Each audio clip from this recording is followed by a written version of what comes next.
les hommes de notre Église ont été exhortés, encouragés hier matin pendant quelques heures, non seulement à lire la parole de Dieu, mais à approfondir, à méditer, à creuser davantage ces belles et grandes vérités.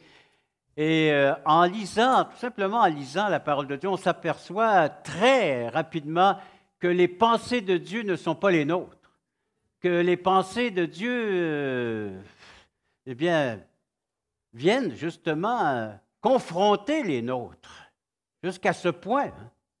Et on appelle ça, bien, avoir des paradoxes, c'est-à-dire des contradictions dans nos pensées.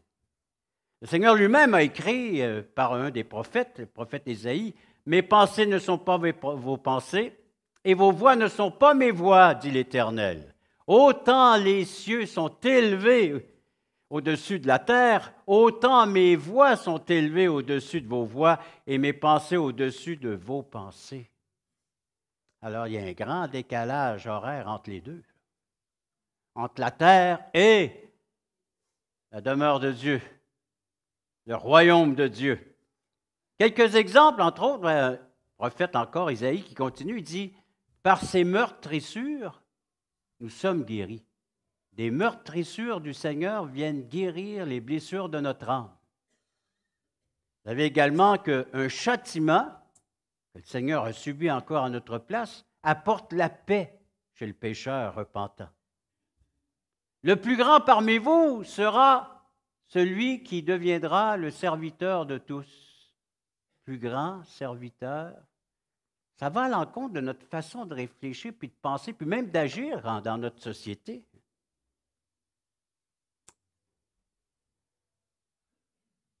Jésus, notre grand Dieu Tout-Puissant, pour illustrer cet important paradoxe du christianisme, prend un petit enfant en exemple pour montrer à ses disciples comment devenir grand dans son royaume.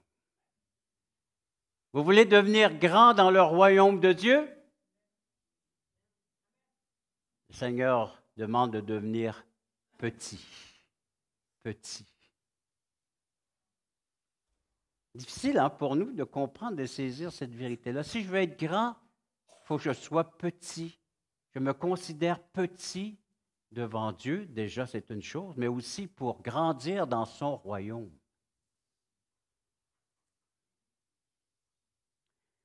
Dieu veut que ses enfants connaissent les critères de grandeur de son royaume. Et à quel endroit qu'on retrouve cela? Dans la parole de Dieu, entre autres, pour être plus précis, dans l'Évangile selon Matthieu, parce que Matthieu décrit la vie qu'on devrait vivre tous et chacun dans leur royaume de Dieu. Matthieu décrit le royaume de Dieu, aussi bien pour les Juifs que pour tous ceux qui croiront par la suite. Alors Matthieu va présenter des discours, entre autres les discours de Jésus, sur lesquels il veut faire ressortir ce qu'il faut être et faire pour grandir dans son royaume. Prenons le texte de Matthieu chapitre 18 plutôt. Matthieu chapitre 18. Alors on va voir 4 aspects pour grandir devant Dieu, grandir dans son royaume. Je vous fais la lecture des 14 versets de Matthieu chapitre 18. Prions.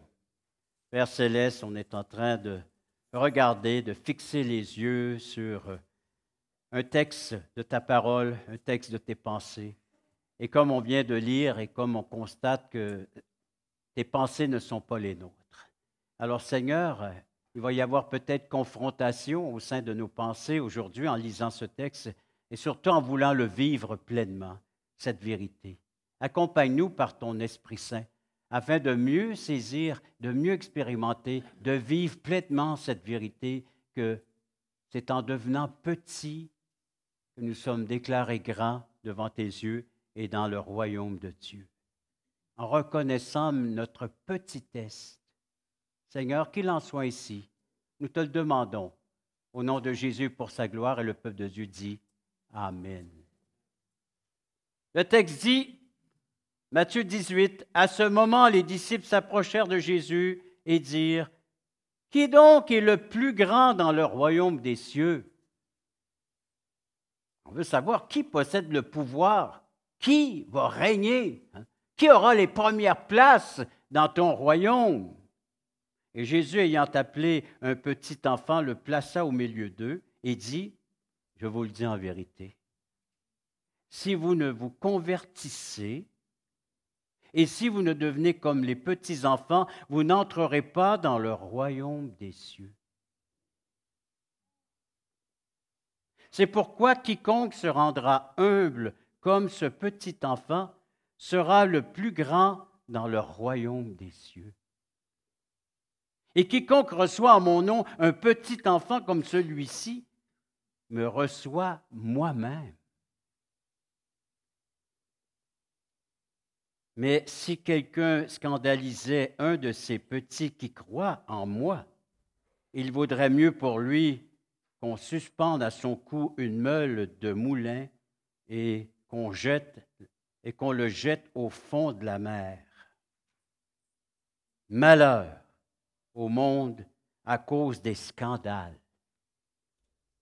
Car il est nécessaire qu'il arrive des scandales, mais malheur à l'homme par qui le scandale arrive.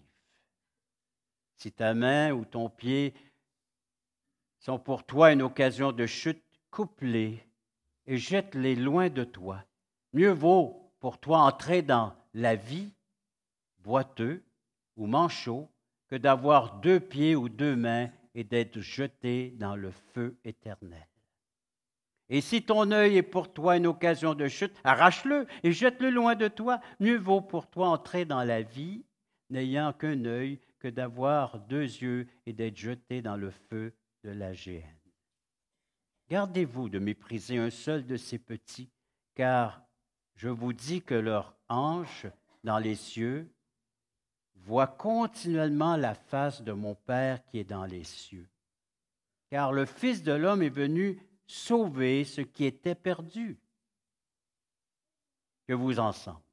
Si un homme a 100 brebis et que l'une d'elles s'égare, ne laisse-t-il pas les 99 autres sur les montagnes pour aller chercher celle qui s'est égarée? De même, ce n'est pas la volonté de votre Père qui est dans les cieux qu'il se perde un seul de ces petits. Premier point, pour grandir dans le royaume des cieux, il faut se convertir. C'est ce que le texte nous dit, hein? Verset 3. Je vous dis en vérité, si vous ne vous convertissez et si vous ne devenez comme les petits-enfants, vous n'entrerez pas dans le royaume des cieux. Alors je dois vous poser la question, est-ce qu'un jour vous vous êtes converti? Converti au royaume des cieux, converti à Dieu, converti à Jésus-Christ.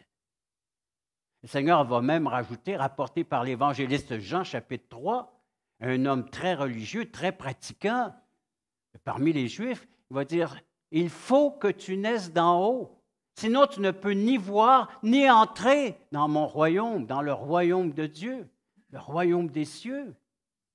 Alors, premier prérequis, il faut une nouvelle naissance, une conversion. Il faut se convertir. Les disciples recherchaient les premières places dans le royaume et le Seigneur leur dit, premièrement, il faudrait que vous naissiez d'en haut, il faudrait que vous naissiez dans le royaume. Il y avait une promesse ici, que Jésus partirait et ensuite, que ses apôtres seraient élevés avec lui dans ce royaume. Ils auraient des postes bien en vue, des trônes qui régneraient avec le Christ. Alors le Seigneur annonce son départ. Allez voir dans Matthieu 20. Matthieu 20, verset 17. 20, 17. Pendant que Jésus montait à Jérusalem, alors on allait pour la fête, on allait célébrer, il y avait un rassemblement convoqué par l'Éternel. Il prit à part les 12 disciples et leur dit en chemin, Voici, nous montons à Jérusalem et le Fils de l'homme sera livré aux principaux sacrificateurs et aux scribes, donc les chefs religieux.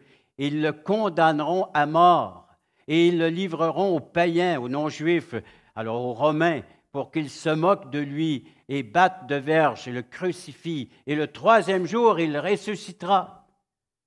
Alors, le Seigneur annonce son départ. Et qu'arrive-t-il dans la pensée des disciples et de leur entourage? Verset 20. Alors la mère des fils de Zébédée, alors il y avait 2 disciples, que cette mère avait parmi donc les disciples de Jésus, 2 de ses fils. Il s'approcha de Jésus avec ses fils et se prosterna pour lui faire une demande. Et quelle est cette demande? Eh bien, il lui dit, « Que veux-tu? Ordonne, lui dit-elle, que mes 2 fils que voici, ceux qui t'ont suivi pendant ces 3 années de ministère public, ces gens qui sont connus maintenant pour appartenir, être avec toi et puis dans ton ministère, soient assis dans ton royaume, l'un à ta droite et l'autre à ta gauche. »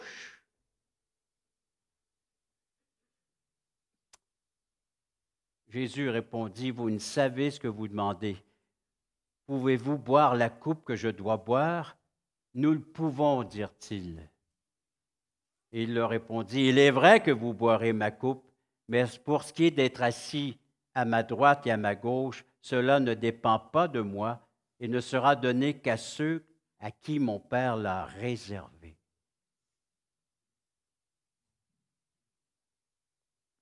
Alors la mère qui vient mettre de la pression pour une demande bien précise, que mes fils puissent régner avec toi, et pas n'importe où, près de toi, bien en vue dans ce royaume. Alors, peut-être une forme de manipulation. Qui ne voudrait pas répondre à une demande d'une maman?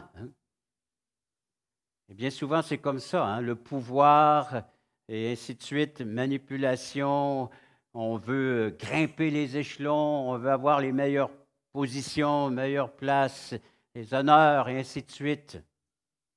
Place d'honneur. Ici, c'est très clair. Jésus lui-même, donc, était soumis à son Père. Le Seigneur Jésus s'était fait petit en venant sur la terre, en acceptant d'être soumis à la volonté du Père pour tous les détails, même du royaume. C'est impressionnant, ça. Moi, ça m'étonne de voir que Jésus, ce Dieu qui se fait homme, après ça, on va lui poser d'autres questions. Quand est-ce que ces choses vont arriver? La fin des temps, une grande catastrophe dans Matthieu 24, puis il va encore répondre la même chose. Seul le Père connaît la date de ces événements et quand est-ce que le retour du Seigneur se fera avec fracas, avec gloire, avec puissance. Le Seigneur est soumis, il s'est fait petit en venant accomplir sa mission ici-bas sur la terre. Jésus pense différemment de ses disciples. Avez-vous remarqué? Il place cet enfant au milieu d'eux. Et Jésus démontre que pour être grand, il faut se voir petit. Mais qu'est-ce qu'une conversion? Qu'est-ce qu'une conversion? Pour entrer au ciel, pour aller à Dieu, on doit accepter les principes de Dieu et non pas imposer nos propres idées sur le comment aller au ciel, comment être sauvé, comment avoir une place. La question, c'est, es-tu entré dans le royaume de Dieu? Es-tu entré par une conversion, une naissance? Mon nom de famille est Joly. Il n'y a pas d'amine à ça? Je suis Monsieur Joly. On me l'a tellement répété à la petite école. Joly Régent, présent. Joly Régent. Oh oui, ça faisait la risée des autres autour de moi, des autres enfants, mais on m'appelait Joly. Puis quand j'arrivais après l'école, je me faufilais dans une maison, dans la rue. C'est la famille Joly qui reste là. Je suis né chez les Joly. Mon père, c'est un Joly. Mon grand-père, mon arrière-grand-père, ce sont tous des Joly. Et mes enfants aussi. Mon garçon, c'est un Joly. Et mes filles. Mais toi, es-tu né dans la famille de Dieu? Es-tu devenu chrétien par une nouvelle naissance? Est-ce que tu es devenu un enfant de Dieu? Non pas par tes propres efforts, ni par ta volonté, mais par celle de Dieu? Pour être appelé enfant, il faut naître dans une famille. Pour être enfant de Dieu, il faut naître selon la nature de Dieu, la nature de son royaume. Si c'est fait, gloire à Dieu. Tu es né d'en haut, tu es né, ça c'est la sphère morale de Dieu, où Dieu vient régner dans ton cœur, Dieu règne dans ta vie. Tu fais partie maintenant d'un citoyen céleste, d'un citoyen du royaume de Dieu. Et si ce n'est pas encore fait, tu peux le faire maintenant, même toi qui écoutes ce message. Tu peux naître en lui demandant tout simplement, je ne suis pas un enfant de Dieu, j'ai besoin que tu interviennes dans ma vie, accorde-moi cette nouvelle naissance, accorde-moi la vie de Christ en moi. Reçois Christ comme Sauveur et Seigneur. Et tu deviens un enfant de Dieu et tu bénéficies maintenant et tu vis et tu penses comme citoyen du royaume de Dieu. Un royaume de Dieu. Une nation parmi une autre nation. Hein? Imagine, tu fais partie de cette société, tu vis en société, mais tu fais partie du royaume de Dieu, dans une autre forme de pensée, d'une autre façon de vivre, de voir les choses. Devenir semblable à Dieu. Ça commence par une naissance, nous dit le verset 3 de notre texte d'aujourd'hui. La conversion nécessite le changement d'attitude et de pensée envers Dieu et le péché. Il n'y aura pas de négociation devant Dieu pour entrer au ciel. Dieu ne se laisse pas contrôler. On a vu que même Jésus ne s'est pas laissé contrôler par qui que ce soit, par le bon vouloir des hommes. Mais nous devons nous placer sous son contrôle et sa direction. C'est lui qui nous dit comment entrer dans son royaume. C'est lui. Il nous dit quoi faire, comment faire.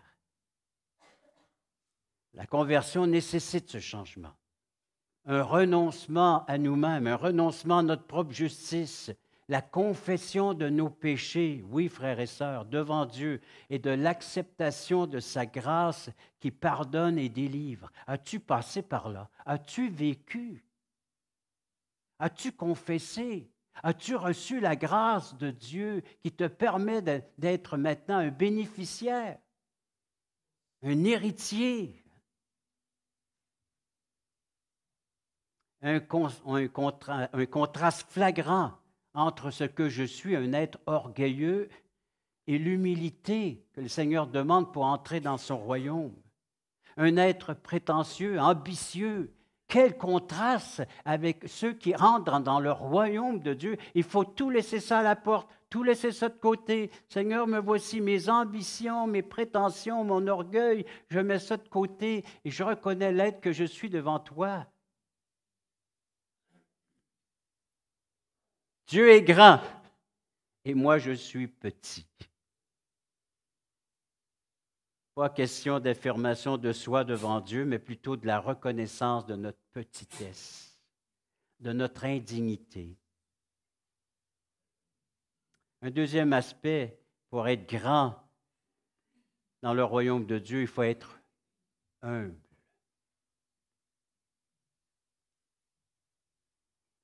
Se rendre humble. Entendez-vous souvent ce discours dans notre société? Le mot humble est quasiment banni du vocabulaire. Hein? On ne l'entend pas souvent, hein? Et pourtant c'est la porte d'entrée pour le royaume de Dieu, pour le ciel, le paradis. Donnez le nom que vous voulez, mais la présence de Dieu, c'est d'être humble.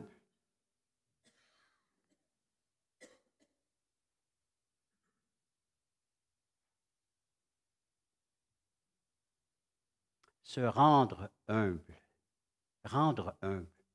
se faire petit. Savez-vous, j'ai appris une chose à travers les années, que l'humilité n'est pas naturelle. Donc, c'est surnaturel. Où est-ce que je pourrais bien aller chercher cette force de devenir humble?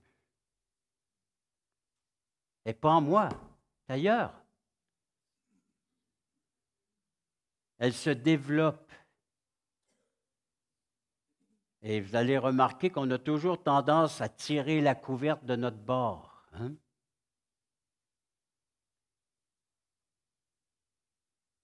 Plutôt que de rechercher le bien de l'autre. Vous avez remarqué cela?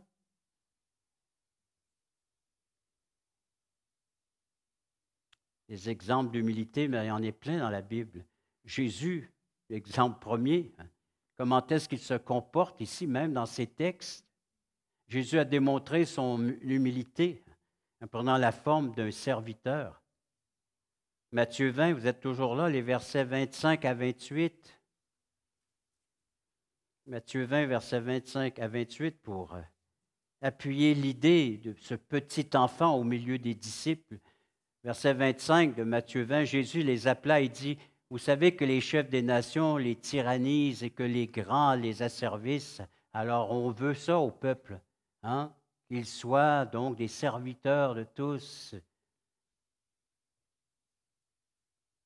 Mais verset 26, « Il n'en sera pas de même au milieu de vous, encore des valeurs du royaume. Mais quiconque veut être grand parmi vous, qu'il soit votre serviteur. » Alors tu veux devenir grand, reconnais ta petitesse et deviens le serviteur de tous. Petitesse, serviteur de tous. Et on descend les échelons au lieu de les monter. La société dit, vise en haut. Tu vas devenir grand, tu vas devenir quelqu'un. Moi, avant ma conversion, c'est de devenir l'animateur radiophonique numéro 1 au Québec. Quand le Seigneur m'a pris, il dit, on va recommencer là. Hein? Ton orgueil, on met ça de côté, là, puis on commence là. Là, tu vas devenir le serviteur de Dieu, le serviteur de tous les hommes. Et ça descend, hein?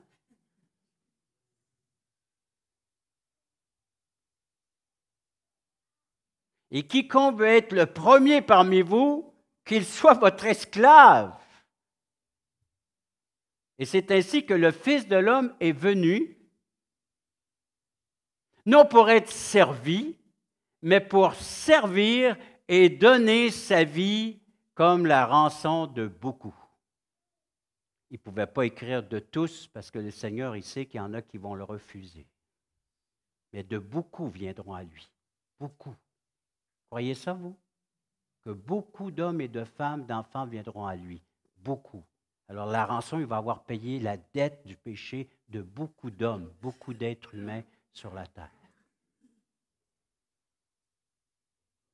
Dieu n'exagère pas. Il est toujours dans la vérité, dans la réalité des faits. Hein? Il est humble, le Seigneur. Il aurait pu dire, je suis venu tous vous sauver. C'est la vérité, ça aussi. Mais je suis venu pour payer la rançon de beaucoup. Il est humble, hein, le Seigneur. Hein? Paul aussi.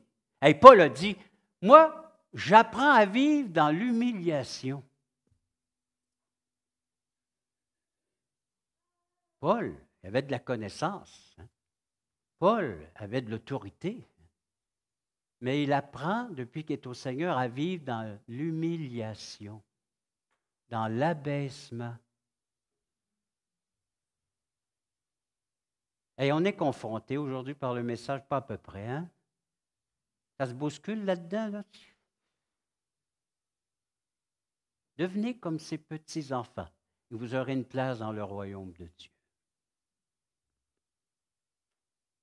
Quiconque s'élèvera sera abaissé.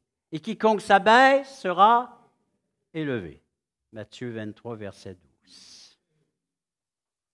Refuser d'utiliser nos talents et nos dons au service du Seigneur sous prétexte d'être humble, c'est pas beaucoup mieux. Hein? C'est de la fausse humilité parce que le Seigneur t'a conçu avec des capacités, avec une personnalité qui dit maintenant, tout cela va être à mon service. Souvent, c'est de l'orgueil dissimulé, hein, par peur d'échouer ou d'être humilié par nos semblables. Mais pour plaire à son Père, Jésus n'a pas eu peur d'être ridiculisé.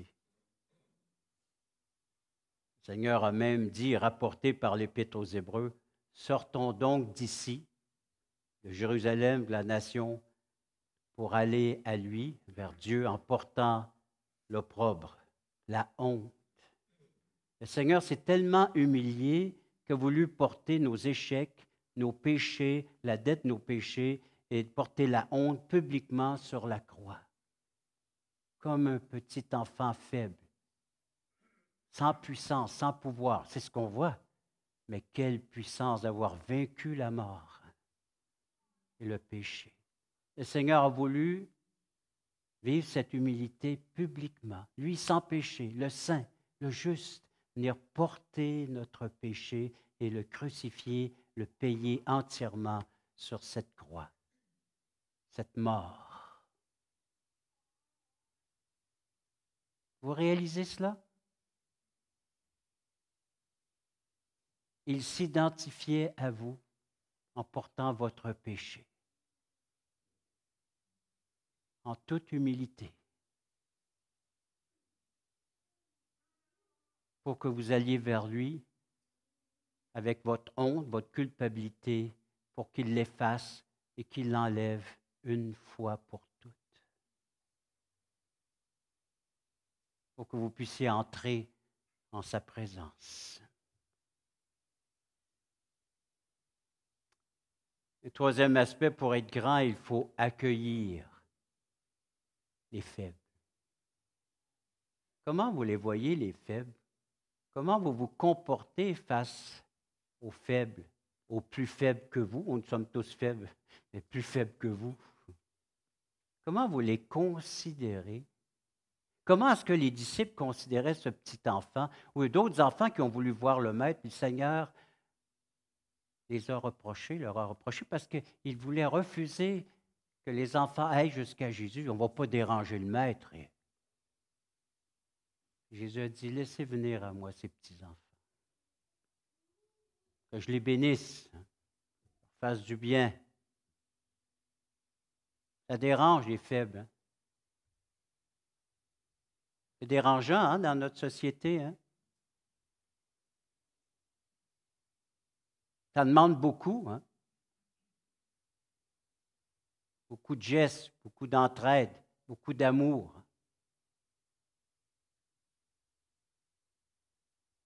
Accueillir les petits, accueillir les défavorisés, accueillir les moins estimés de la société, accueillir les méprisés, les opprimés.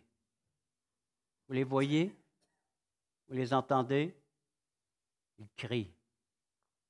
Ils ont besoin de notre aide. Qu'allons-nous faire? Passer outre? Nous arrêter et en prendre soin? Le Seigneur s'est arrêté. Il en a pris soin.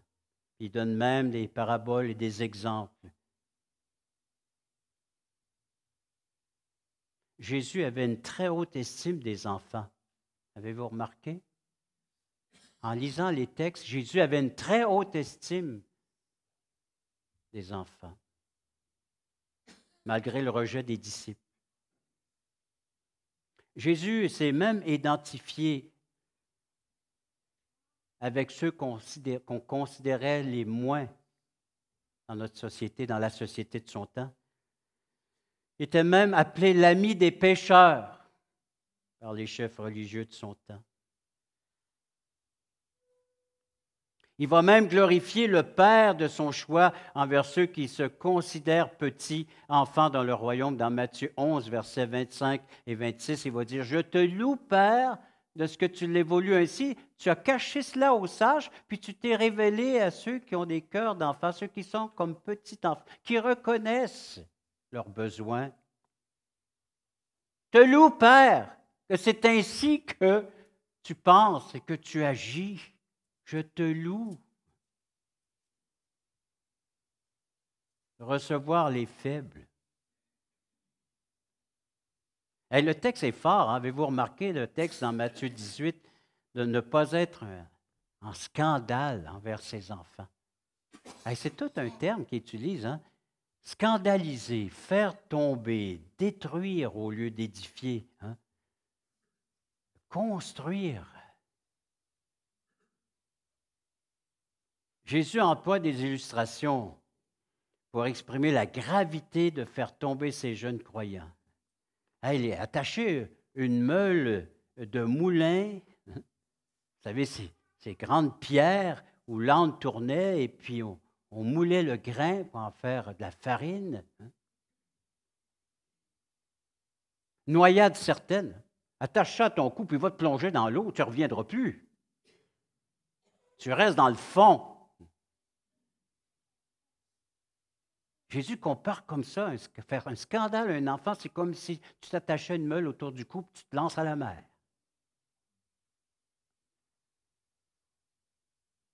Malheur, hein, c'est ça qui dit malheur. Avez-vous remarqué qu'est-ce qu'il dit? Verset 7. Malheur au monde qui cause des scandales. Malheur au monde, verset 7. Hein. Et c'est dit même préférable de te couper et de t'arracher afin de ne pas être identifié à un scandale. Eh bien, coupe afin de ne pas t'identifier à ce qui pourrait scandaliser un enfant. Coupe. Arrache, ôte, plutôt que de scandaliser un de ses petits. Un de ces petits qui croit en moi, va préciser le texte même. Ils ont la foi en Jésus. Comme des pierres hein, sur le chemin qui nous font trébucher. Donc, de surveiller notre conduite, nos paroles, afin de ne pas les faire chuter dans l'erreur et surtout dans le péché. De ne pas faire chuter un de ses enfants qui croit en lui dans le péché.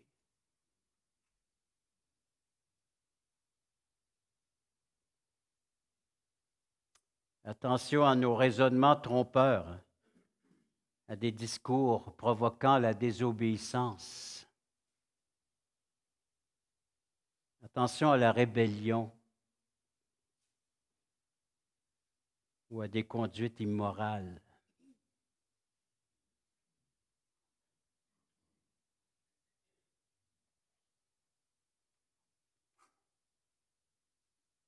Nous vivons dans un monde de scandales, de malheurs. Et je dois préciser, malheureusement, que le christianisme n'est pas à l'abri de toutes ces choses. Il y a eu des scandales parmi nous, des malheurs parmi nous qui ont fait les manchettes, la une, les médias. Mais on ne fait pas l'autruche. Hein?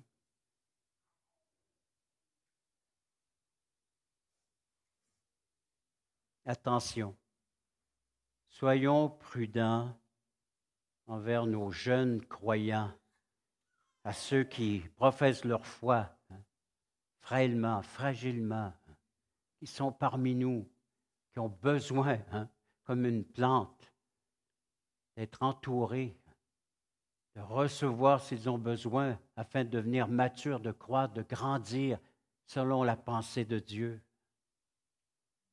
Ils tombent facilement parce qu'ils ne voient pas chez les chrétiens plus âgés et matures la consécration qu'ils s'attendent d'eux, la présence parmi les rassemblements, dans le service, dans le ministère.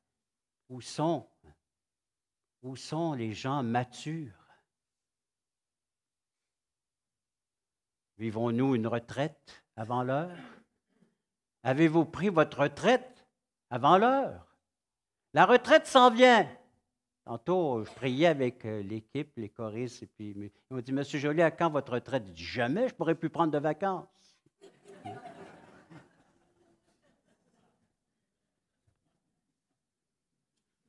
Oui, mais une retraite, c'est une vacance. Oui, ben trop longue.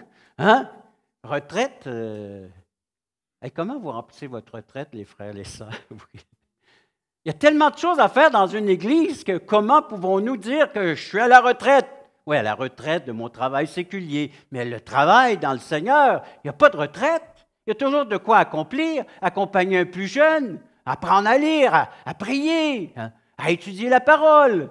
On va s'en sortir dans le pétrin, s'il se met dans le pétrin. Il faut l'aider, faire la remorqueuse. Viens-t'en, on s'en sort. Hein? On prend le 4 roues. Un moteur, moi, qui tire des 4 roues. Vous voyez, il y a toujours de quoi faire. Hein? Il n'y a pas de retraite dans l'œuvre de Dieu, dans l'œuvre du Seigneur, dans le royaume de Dieu. On est serviteur pour l'éternité. Je l'ai dit. Hein? Les serviteurs de Dieu pour l'éternité dans son royaume. Mais ça commence où, ça? Ça commence au sein de l'Église, en me mettant au service les uns les autres. C'est là que j'apprends à devenir le serviteur éternel que je serai, hein? Et que je suis déjà par la foi.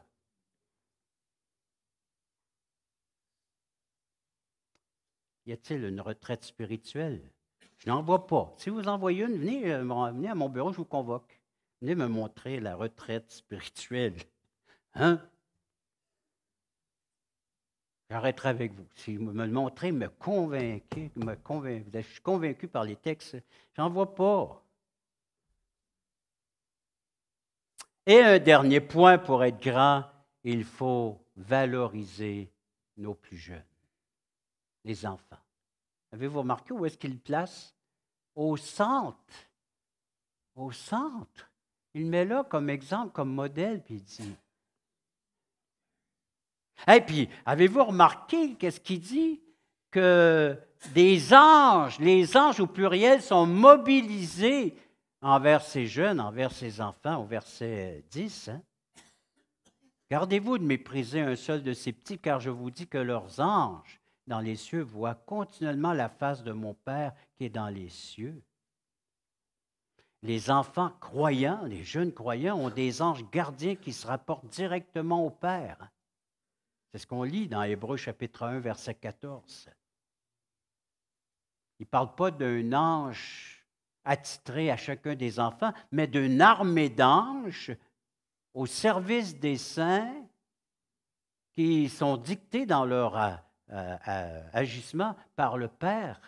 C'est le Père, c'est Dieu qui leur donne des ordres, des directives envers les enfants, à ceux qui sont appelés à vivre le salut que seul le Seigneur peut leur accorder. Puis Jésus va terminer en disant qu'il est le bon berger et qui se préoccupe beaucoup de ceux qui ne sont pas encore dans la bergerie.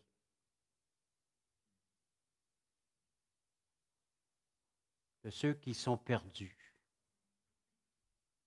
T'en es rendu où avec ça, là, ceux qui ne sont pas encore dans la bergerie?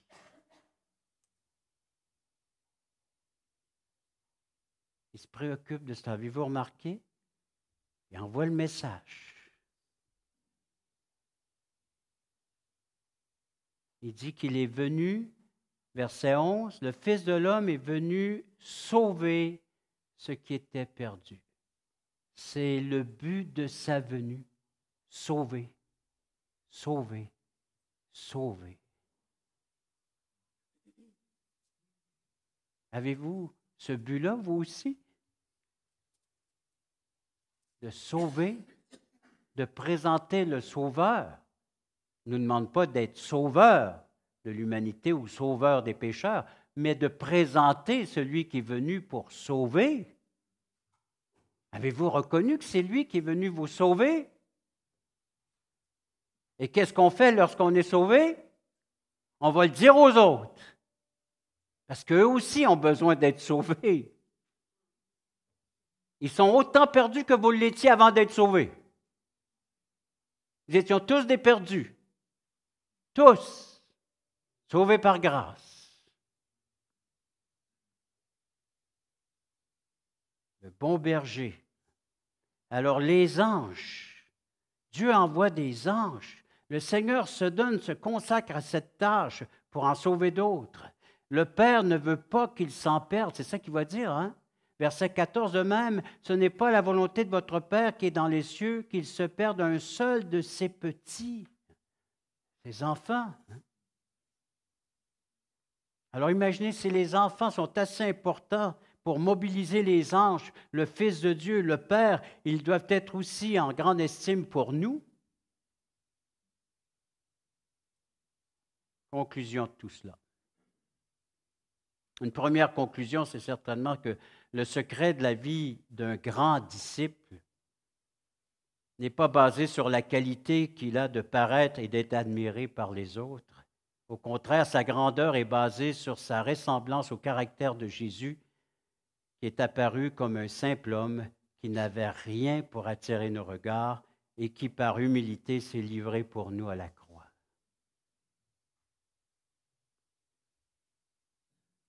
Deuxième partie de cette conclusion, c'est pour être grand, il faut penser comme Jésus. Se convertir au royaume. Se rendre humble comme lui et investir dans la vie des autres en les accueillant et les valorisant comme Jésus l'a fait. Pourtant, comme Jésus, ce qui semblera petit aux yeux des hommes fera de grandes transformations pour l'avancement du royaume de Dieu.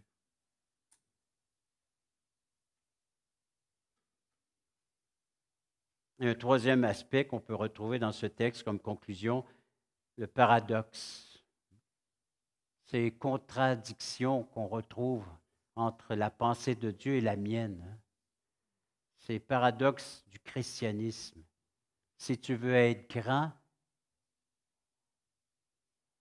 sois serviteur de tous.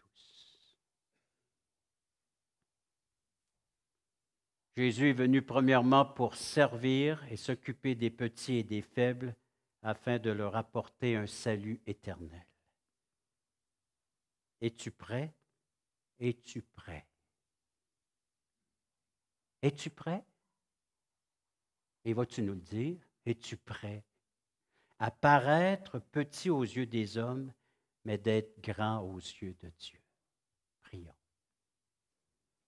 Père céleste, quelle contradiction que nous venons d'entendre avec ce que nous pensions, avec tout ce que nous avons reçu comme bagage dans notre société depuis que nous sommes petits dans l'éducation, que ce soit à la famille, à l'école, même entre amis, entre nous.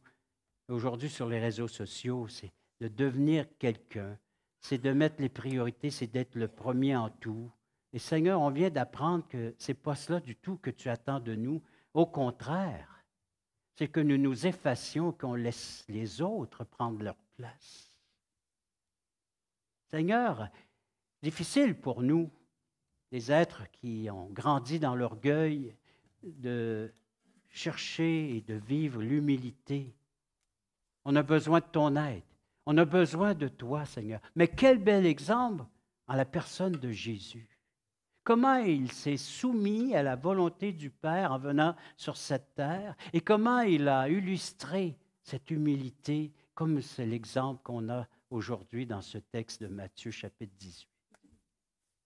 Seigneur, apprends-nous à vivre. Et ceux qui ne sont pas nés dans ce royaume, qu'ils puissent naître aujourd'hui et dire, je suis né aujourd'hui en ce 29 janvier, ou la journée où tu entendras ce message, j'ai reçu Christ comme mon Sauveur et Seigneur et j'ai accès maintenant au royaume de Dieu et à tous ses bienfaits. Apprends-nous à vivre humblement. Apprends-nous à être des serviteurs de Dieu, de tous et chacun. On te le demande au nom de Jésus, nous disons Amen.